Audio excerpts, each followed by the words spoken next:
In February of this year, Amnesty International issued a new report on Colombia. That report documented the profound and destructive impacts on indigenous peoples of Colombia's long-running and ongoing and continuing to this day internal armed conflict. Killings, kidnappings, enforced disappearances, threats, and forced displacement all continue to ravage indigenous communities in Colombia.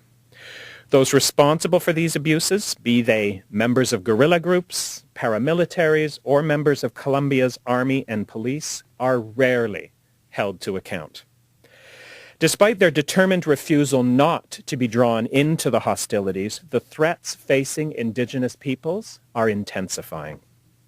Colombia's National Indigenous Organization reports, as a result, that the survival of at least 32 indigenous nations in Colombia is at grave risk, the very survival.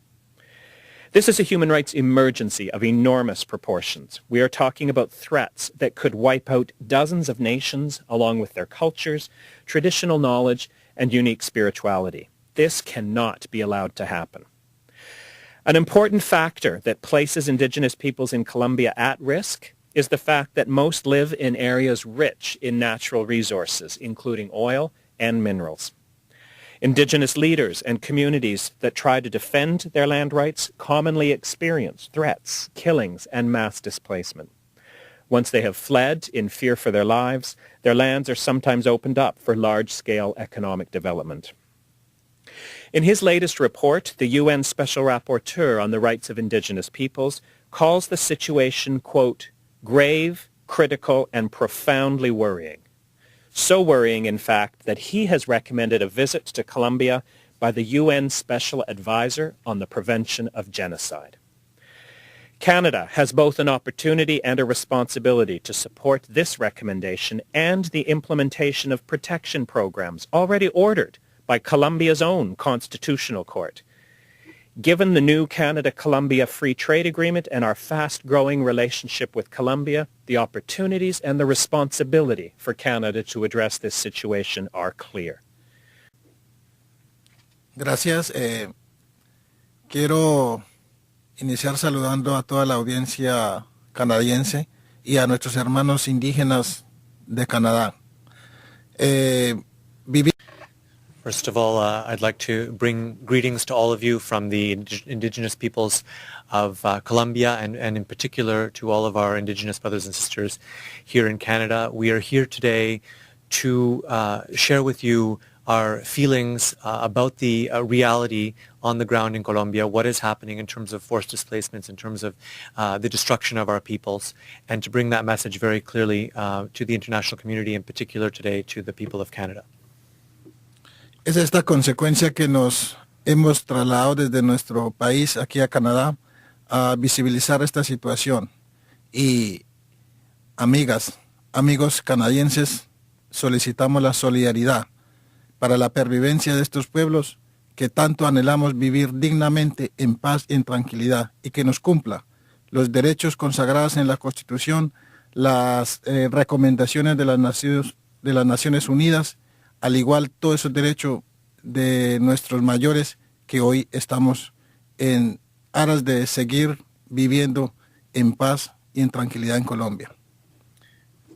And so I'm here today to share with all of you, the Canadian people, our profound concern for our communities, in particular in light of reports of the Special Rapporteur of the United Nations, decrees of our own constitutional court, ordering the respect of indigenous rights in the country. We are here to demand that respect and to insist that we be able to continue to not only survive, but thrive in our communities and on our ancestral lands. Necesitamos que cese esta violencia.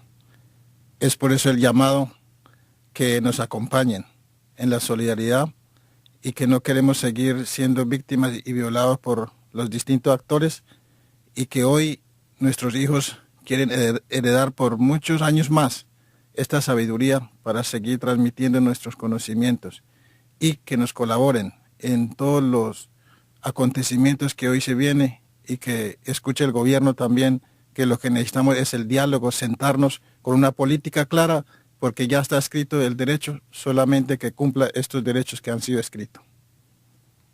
And that's why we're here today, to call for your solidarity, for your support, to support us in our struggle to end the violations, to end the armed conflict, to end the ravages of the armed conflict on our communities.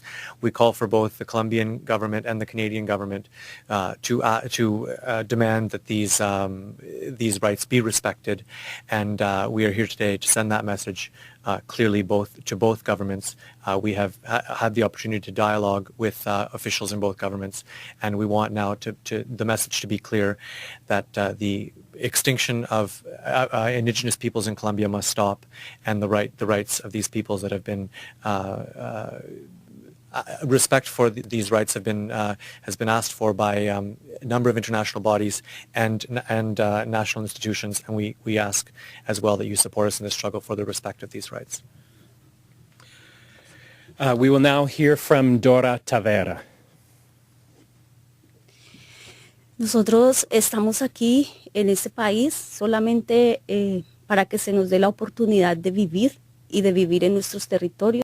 We, in particular, are asking for an end to human rights violations that have so cruelly affected women and children in our communities. They bear the brunt of the violence. And so we're here to not only ask for our continued existence, our continued ability to prosper, but also for an end to the human rights violations against our people. Conflict caused by mega projects, caused by the developments of extractive industries who do not consult and allow for due process before invading and abusing our lands.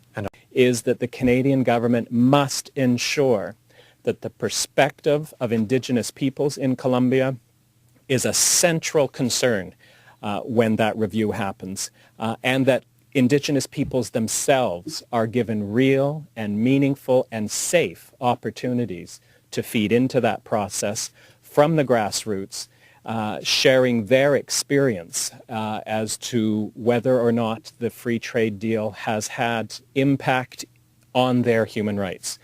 It's an area of real concern, given, as you've heard from the ONIC leaders, the degree to which the rights of Indigenous peoples are so often violated in the context of economic development, mega projects, oil and gas and mining initiatives. And all of that will be wrapped up in how the Canada-Colombia Free Trade Deal goes forward. So this is an essential concern.